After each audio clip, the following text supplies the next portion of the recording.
Welcome to Watch Mojo, and today we're counting down our picks for subpar superheroes, considering questionable powers and or generally poor reception. Hey, thanks, but it's Matter Eater Lad now. Cool name. Number 20, Squirrel Girl. Hey, you! Squirrel Girl is, well, exactly what her title implies. She was born with squirrel-like abilities, a mysterious prehensile tail which animals use to grasp, and is apparently not a mutant. She's just a girl with squirrel-related afflictions. Perhaps her mother ate out of a garbage can when she was pregnant? She can also communicate with squirrels, which would come in handy to keep one's garden free of destructive nuisances. Though she is a fairly powerful superhero, Squirrel Girl has been called overrated for numerous reasons, such as inconsistent narrative, overly positive attitude, face it, we love the gloom, and most of her grand achievements taking place off comic panels. Show us or it didn't happen. Let's get noise! Number 19, Gold Star. Picture Superman with his positive vibes triple, or better yet, a goody two-shoes version of Homelander. You guys are the real heroes. We're just glad we can help, right? That's Gold Star. He hails from the planet Harmony, where he and his twin brother were products of their father's insidious experiments with good and evil. Twin boys Ernest and Rasputin Whittle, guess which one ended up being a villain, were raised in good and evil conditions respectively, resulting in the embodiment of good with Ernest Gold Star and evil with Rasputin, who later adopted the moniker Bloodhound. Gold Star can do everything Superman can do, as well as force goodness on the immoral. Basically, he mind melds goodness with bad people, but not without consulting his code of ethics book first. Not a joke. If anyone deserves a wedgie, embodied within that hope is the fundamental belief in the potential of every person to be a force for good. Number 18, The Fixer. The Fixer was brought to us by comic legend Frank Miller in 2011 in a graphic novel titled Holy Terror. Miller claimed he was inspired by older comics in which Superman and Captain America both fought Hitler respectively. Perhaps, however, it was too soon to introduce a superhero fighting Al-Qaeda. Of course, it depends on who the writer is and so on. Some people don't care about politics and they aren't going to make it away. Then there's really annoying people like me who want to throw everything in there. In his defense, Miller knew what he was doing, claiming the novel would be offensive to many. The Fixer doesn't have any superpowers. Think the Punisher, only bigoted. He is a skilled fighter, marksman, and torturer, as well as having a spirited over-hatred for Islam. He defends Empire City against, quote, terrorism.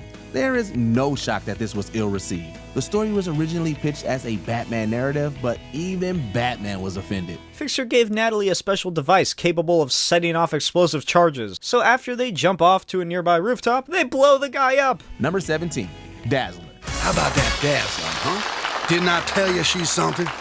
Dazzler is essentially a walking disco roller derby. She was created in 1979, which is likely why she needed to find new employment. Disco died in 1980. Dazzler has the ability to turn sound vibrations into a light show. Think Jim, but with body lights? Yeah, we don't really get it either. She is a human flashbang, can create sparkling color lights and strobes, generate chills, and is a talented singer, songwriter, and roller skater. No, really. Using her abilities in stage shows is what got her outed as a mutant. Amidst controversy, she continued in her music career, advocating for mutant rights and all that. And hey, if you need a light show at your next shindig, some guys just can't take a hint. Number 16, Rainbow Girl. Okay, get ready to be offended. Rainbow Girl is a 30th century superhero and a member of the Legion of Substitute Heroes, made up primarily of Legion of Superheroes rejects. Her first comic appearance was in 1963, and she was then vaulted for 25 years, presumably due to a certain bra-burning movement. Rainbow Girl harnesses the powers of the enigmatic emotional spectrum, and she is quick to mood swings. It feels a little like the two male comic creators were angry with an ex or something. She's essentially the embodiment of PMS. She can also create pheromone fields around herself, biologically forcing those around her to find her attractive. So there's that. I don't know, man. That doesn't seem right. Number 15, NFL SuperPro. In the America category of superheroes, NFL SuperPro was a short-lived comic collaboration between Marvel and the NFL. Very American way of thinking. It lasted a mere 12 issues in the early 90s. Phil Grayfield is an aspiring football star until he severely injures his knee while saving a child. He then becomes a sports reporter and meets a scientist who is constructing a near unbreakable football uniform. Probably not NFL standard issue. When visiting the scientist's home, thieves break in and attack the two men, stealing a van full of NFL merch. Oh no! Phil is doused in mystery science chemicals, which render him invincible. Luckily, his suit is already made, and he dons it and fights crime as NFL SuperPro. It's been called one of the worst comics ever made. The writer who created NFL SuperPro has openly admitted that he did so just to get free NFL tickets. Number 14, Skate Man. Oddly produced by comic great Neil Adams in 1983, Skate Man has gone down in history as an industry joke. It's not difficult to see why. He's a guy with skates, karate, and PTSD. Billy Moon, aka Skate Man, is a Vietnam War veteran savvy in martial arts and roller derby. Again with the roller skates. Suffering from depression, Billy meets a kid named Paco who shows him his comic collection and inspires the latter to don a scarf over his face and fight crime on his roller skates as Skate Man. He has like an origin for like the mask, and I think he's literally just going through his hamper. Yeah. Right? And just like pulls out like some rags or something. He has hilariously been said to make Dazzler seem like Proust in comparison. Ouch. Unfortunately, Skate Man and Dazzler can't team up as they're in different universes. Oh, what might have been. Number 13, Whizzer. My superhero name? The kids in school used to call me the Whizzer. Oh, did you think Quicksilver was Marvel's Flash? DC's The Flash made his debut in late 1939. Competing studio USA Comics, now Marvel, debuted its fast guy character in the 1940s, the Whizzer.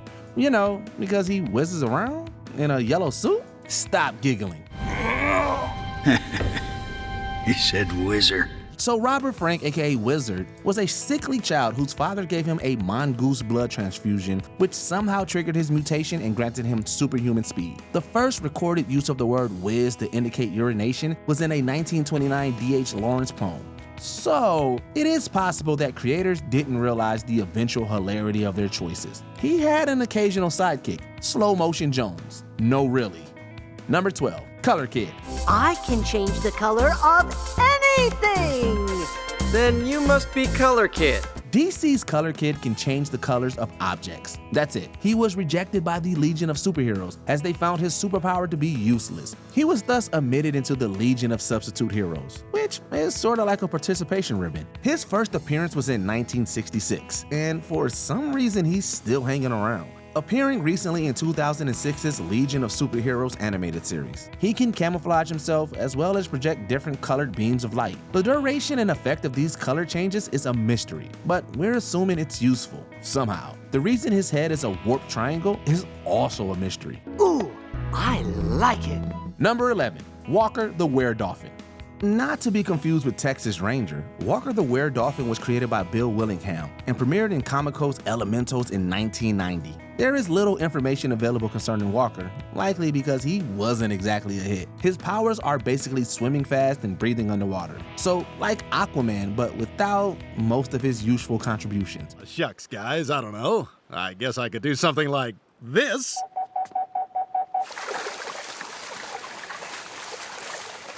Wow, a real superhero. Walker did manage to snag a green-skinned elemental girlfriend, which spawned some adult-only comic issues, one of which had a racy cover page of a lady and a dolphin. But seriously, Walker the Texas Were-Dolphin Ranger has some potential. I can't win here. Number 10, Captain Tootsie. What would happen to Popeye if his nutritional secret weapon was less nutritional?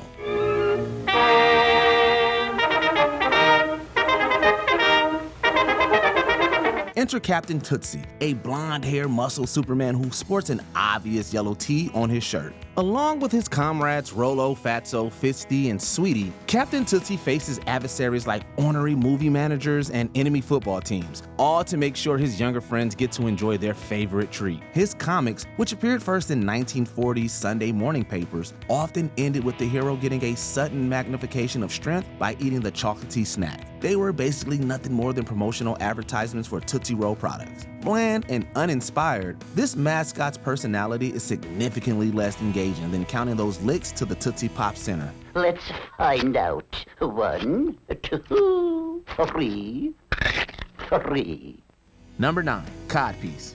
Not everyone can handle a full load from this big gun. We're diverting from the rules here, as he's technically a villain, but we kind of have to. Whatever mental picture you conjured up from the title is likely correct. The 15th century codpiece was a flap of sorts, designed to cover a man's modesty. DC's codpiece chose to modernize his modesty flap, turning it from a protective element to a weapon of mass destruction. Why? Well, because of his self-perceived shortcomings. A girl in high school told him he wasn't big enough, referring to his height. He misunderstood the taunt and created a Swiss Army member, a RoboPen 15?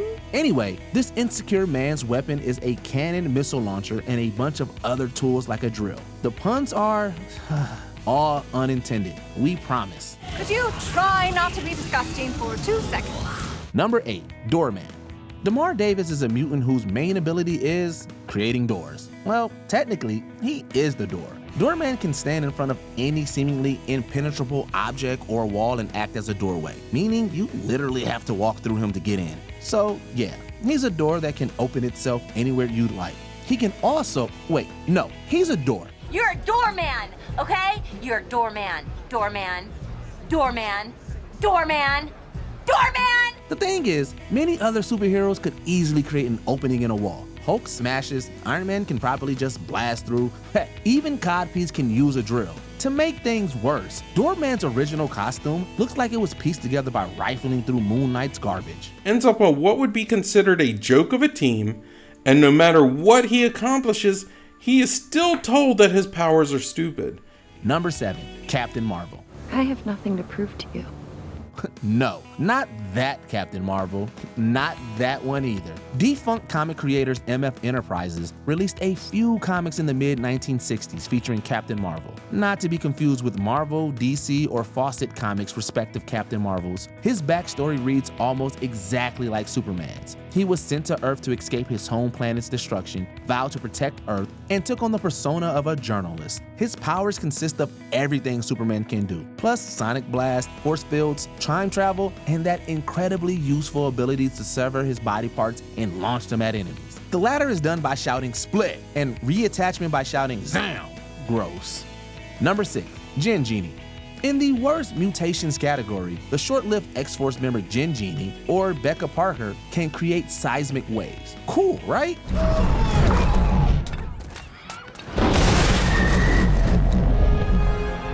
Well, she can only create waves equal to her blood alcohol count. So the drunker she gets, the more powerful she can be. There are just so many issues with this character. We don't even know where to start. Like, are her reaction times also affected by the booze? Who's gonna carry the keg she needs to fuel up? Would she have been a villain during Prohibition? She died in a helicopter attack in the comics, shortly after her introduction. That's likely for the best. Let's drink to her memory. X-Force!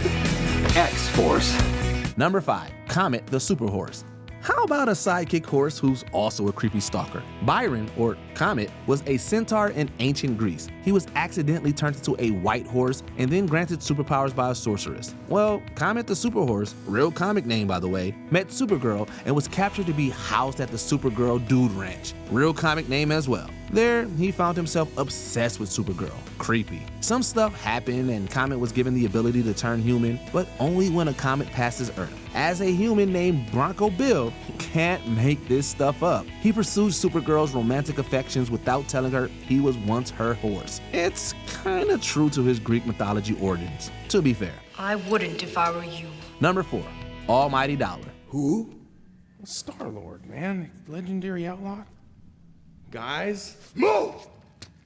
You know Marvel's famous Almighty Dollar, who left such an impact after his one appearance in NFL SuperPro. Yeah, that guy. Well, J. Pennington Pennypacker was an accountant with low self-esteem. His awesome name and exhilarating career just couldn't do it for him. He attended a self-esteem camp, true story, which was a front for a scientist testing out his new superpowers machine. JPP was given the amazing ability to chuck pennies at people with force from his wrist. So, he's a gun, a penny gun, and an accountant. Ugh. Where did they come up with this stuff? Fitting that he should get a superpower that aligns with his career. Why wasn't he in the Avengers? Number 3, Matter Eater Lad.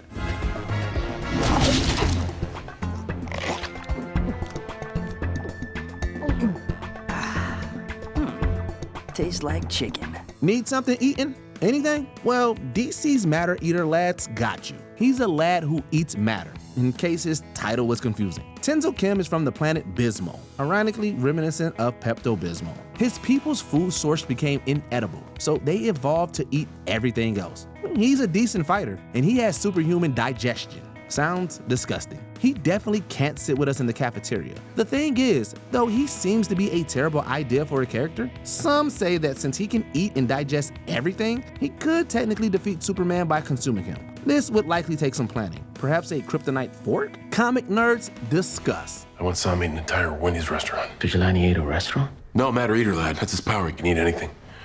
It took too long with his fries or something. Number 2, Leather Boy. This one sounds like a character from The Boys, but alas, 'tis Marvel. Jean Lorraine, or Leather Boy, was interested in joining some local fetish groups. He showed up to what he thought was a related meetup, but had accidentally crashed a looking for costume superheroes meeting instead. They kicked him out for not having any super abilities. He then became insanely jealous when Squirrel Girl was inducted into the Great Lakes Avengers and went on a murderous revenge rampage. That's dumb. That is a dumb, stupid, dumb idea. He has no powers whatsoever, and is just a jealous guy in leather gear. All this over a misunderstanding at the local community center. Oh, but he did once design costumes for some of the X-Men, so there's that. Before we continue, be sure to subscribe to our channel and ring the bell to get notified about our latest videos. You have the option to be notified for occasional videos or all of them. If you're on your phone, make sure you go into your settings and switch on notifications. Number 1, Arm Fall-Off Boy. Last and definitely least is DC's beloved character, Arm Fall-Off Boy. Introduced for a very brief run in 1989, AFOB's origins were as unknown as his actual name. His only achievement appears to have been being the first tryout to be rejected from the Legion of Superheroes. His superpower is, well, obvious, but is not reserved for his arms only. He's technically Limbs Fall-Off Boy. It's worth pointing out, however, that it appears his limbs don't quite fall off, but are removed and used to beat enemies. DC even made fun of him themselves in 2021's Suicide Squad, with Nathan Fillion's The Detachable Kid. Your name is TDK, correct? Yeah. And it stands for what? Stands for me. That's what a name is. Who's your least favorite superhero? Let us know in the comments down below. There's a new group of superheroes in town, and we're Quiet! It's 4 a.m. and I just fell asleep for the first time in 30 years! Did you enjoy this video? Check out these other clips from WatchMojo, and be sure to subscribe and ring the bell to be notified about our latest videos.